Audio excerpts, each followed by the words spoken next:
Going to learn about IV cannulation clinical teaching. Okay, as a student nurse, you should know that how to prepare your tray for the IV cannula insertion, and also you should know the purpose of your each article why you are selecting them. Clear? Okay, the first foremost is that you need to arrange your tray. Then later make sure you should do your hand wash, or you can use your this Avagard solution where you can rub your hands. This is the purpose of that, to prevent the infection where you are before you could do any procedure. Okay. Actually, you should do the thorough hand wash for 1 minute, or if it is anything, you can use 3 months for the hand rub. And come to that is a kidney dish.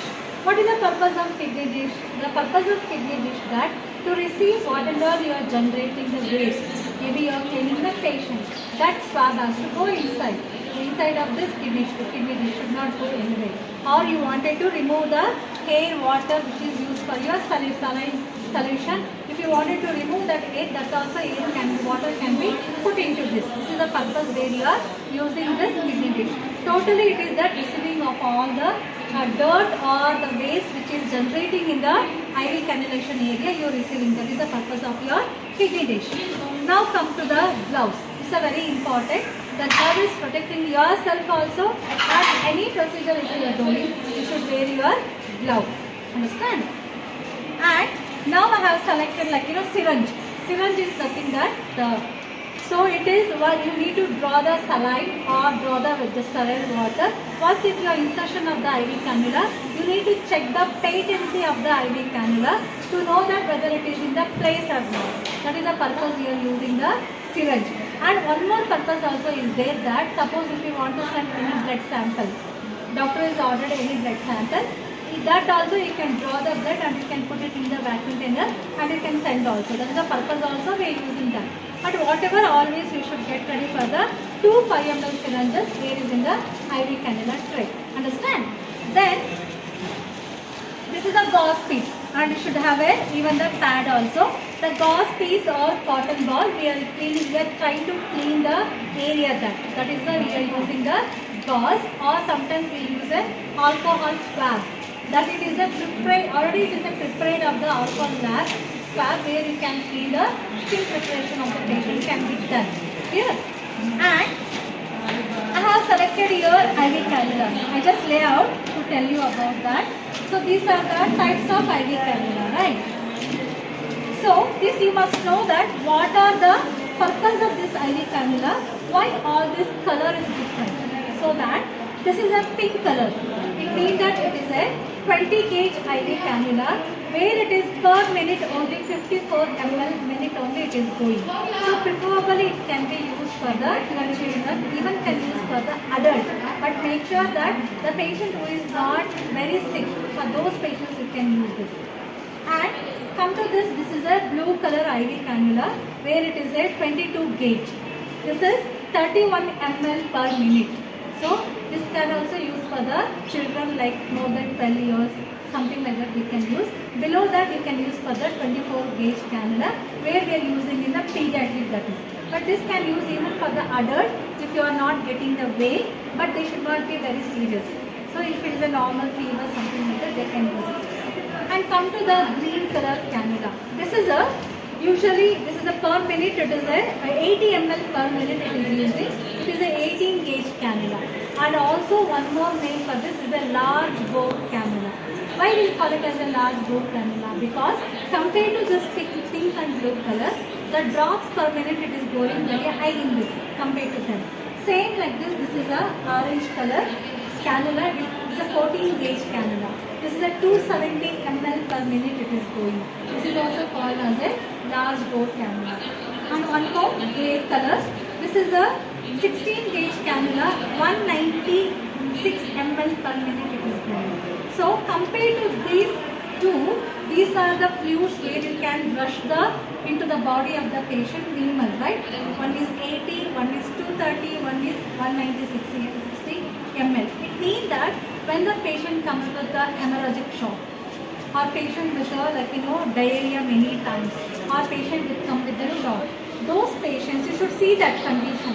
For those patients you should use these these are the cannula.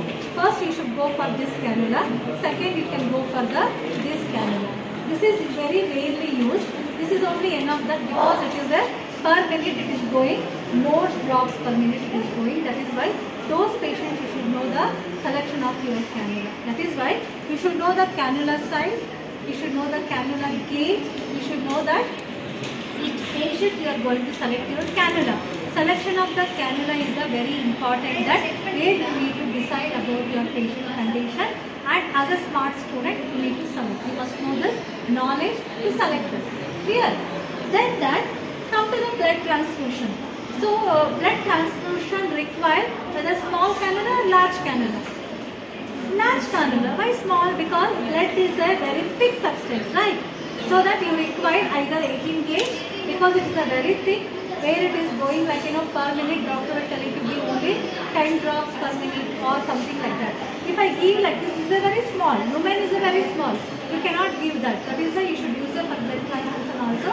This is a cannula, you can use that. Again it is depend upon your patient's condition. That is very, very important. Understand? This is about your selection of your IV cannula when you are before you could get ready for your IV procedure.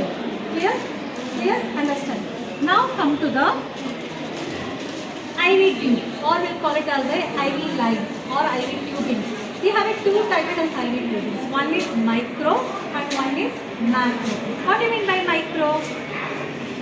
It is small, so that is why we call it as a micro. Macro means it is a very large. So that it means that we are going to use this macro for the adult, micro for the pediatric.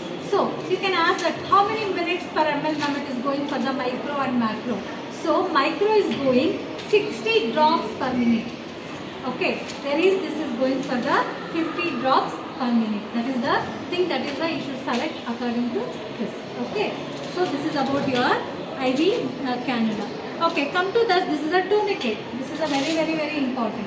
So I cannot ask the patient to hold, patient attendant to hold the hand where you are not comfortable. That is why you should not allow your attendants to, while you are doing something, you are performing the procedure.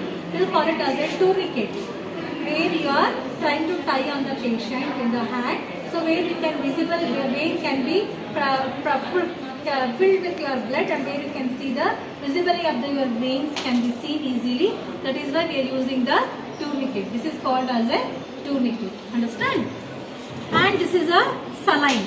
So as I said in the before, you wanted to check the patency of your IV cannula. So you should draw 2 to 3 ml of that in the 5 ml syringe. You can push after inserting of your IV cannula to see that whether it is the fluid is going or not. Once if it is confirmed only, you are going to lock that, or you are going to secure that. And this is a tegaderm. So after your IV insertion is done, you need to fix the line, or you need to fix that IV cannula. So that is a very transparent tegaderm, where you can observe any swelling is there, any blood is there, something like that. That is why I call it as a tegaderm. So this is the extension. So we will call it as a extension. Is a 10 centimeters, where you are going to connect to your IV cannula, so that you can administration of all your IV fluids, all your drugs through this channel. So you have got a two-way channel. We will call it as a two-way channel also. So that whenever you are going giving any administration of medication, you need to open this and make sure that you are turning this way like this, so that you are inserting them. And again you are turning off and you are closing this. This is a very secure way you can prevent the infection of the patient, and it is very easy to insert your drug. Whereas if I insert directly on the IV, that may irritate. The chemical drugs which is using may irritate to the patient. Whereas here, by till it is going away, that it may be the thing can be reduced. So that is why they are using of this way. It's a 10 centimeter extension, we'll call that. This is about your purpose of your articles and your arrangement of your articles. Now I am going to show you that how to select your vein. Okay, so you should avoid joints. You should avoid putting into the joints in a brachial vein, or you are trying to put in the near the thumb or something like that. It is a very uneasy for the patient. So that is why you have to try to select that where is the, you should avoid the joints area to prevent that patient discomfort that and all. Then once if you are done, you have to introduce your patient, that thing that patient is there. You have to introduce your patient that my name is Rashmi, I am your nurse. I am going to insert a IV cannula. It's a small procedure. Maybe it is ended within 10 minutes. Then if any attendants is there, you send them out. Because they should not be panicked. Or we suppose sometimes if we didn't get them, they will be in a panic. You send them there. And always provide privacy. That is a very, very important. Okay, you should provide your privacy, then you should tell the patient that what you are going to do. This is a small trick. So you have to explain everything to the procedure, then wash your hand or do that, wear your gloves and you need to select that, and select of the vein is very important. Example now. So this is the patient hand, make sure that. So always make sure you should avoid, these are the joints. These are the joints you should avoid. These are the joints you should avoid, and make sure that you should tie your tourniquet. So that is very important. Maybe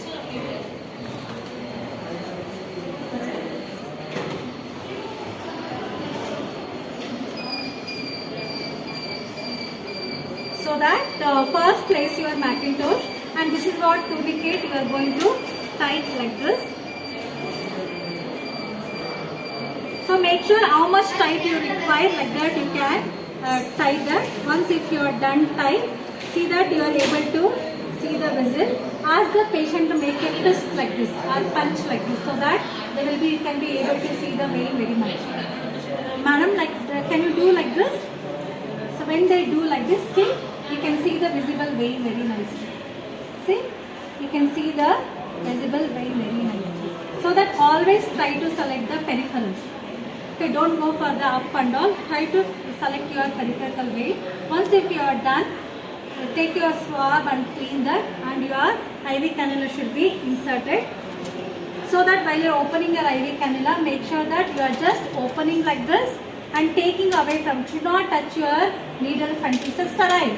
Okay, so just try to open like this and make sure you are keeping in this ear only, and this should be. This is the angle should be given for the grip. Like this you need to hold. Or you need to hold like this. Like this you need to hold. Make sure that the hand should be like this. So you should remove like this, and this should be overhead like this, and you should prick the patient. While you are pricking, this style is there. You need to hold like this and retract your skin like this. Because when if you are not retracting, if you put like this, it won't be getting a grip.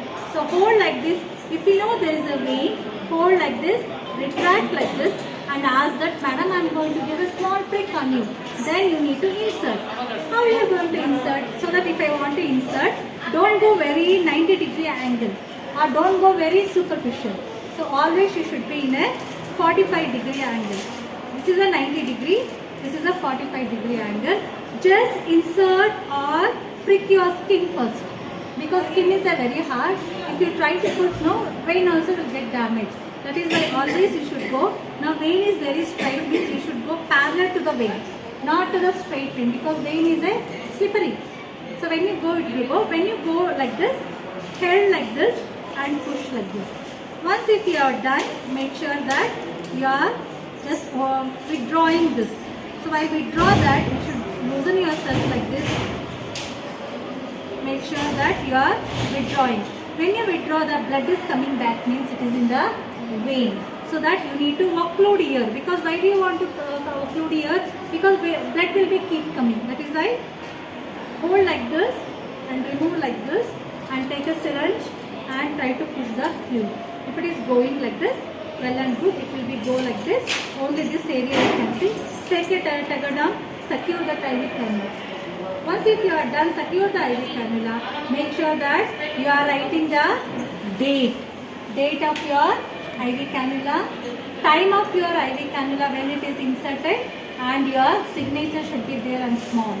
So that by date and is required, your IV cannula should not be there more than 72 hours. If it is good also, you should remove, because it shows that if you keep long time, you will get an infection. and there's a one VAD checklist, vascular access checklist. You need to fill that. Patient name and everything, social biographical data, what is there, and you need to fill that, whether it is a patient-free screen, hand hygiene done or not, whether it is working or not. You need to do that. This is how you need to do that. Now you may ask that how do you connect membranes? So this is that. You just remove this. This is the connection you need to remove. So this is the end. Okay. You need to go into fix it here. See, when you fix it here, you don't need to give a drugs here. So you can give from here. So it will be in the patient hand like this, and this will be like this. So that whenever you want to give a drugs or administration of the drugs, open this or open here and turn this knob like this. So this is straight means it is can go very easily. So like this. Once if you are given, lock this and do that. Whenever you are giving administration of the medication, make sure that your hand should be clean. You should be clean with your alcohol rub or it is the Avogadro solution. Then only you have to give administration of the medication. Once if you are done, you have to make a nursing documentation in the nurse's record.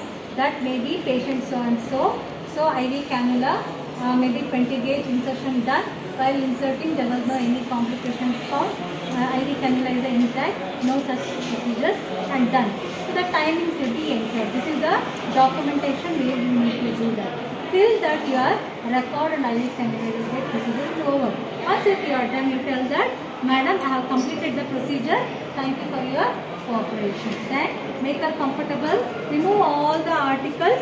What you have generated the waste, go there and you need to put it in the respective bins. You know the bins, right? Respective bins. Needle has to go into the Pachapuri cannula. Everything you have done this. Make yourself, you are clearing everything. Then you need to come out to the nurse's station and do it. This is about your clinical teaching on IV cannulation. Understand? Clear? So now you come to know about all the knowledge of your IV cannula, knowledge of your extension, everything, right? Clear? Very good.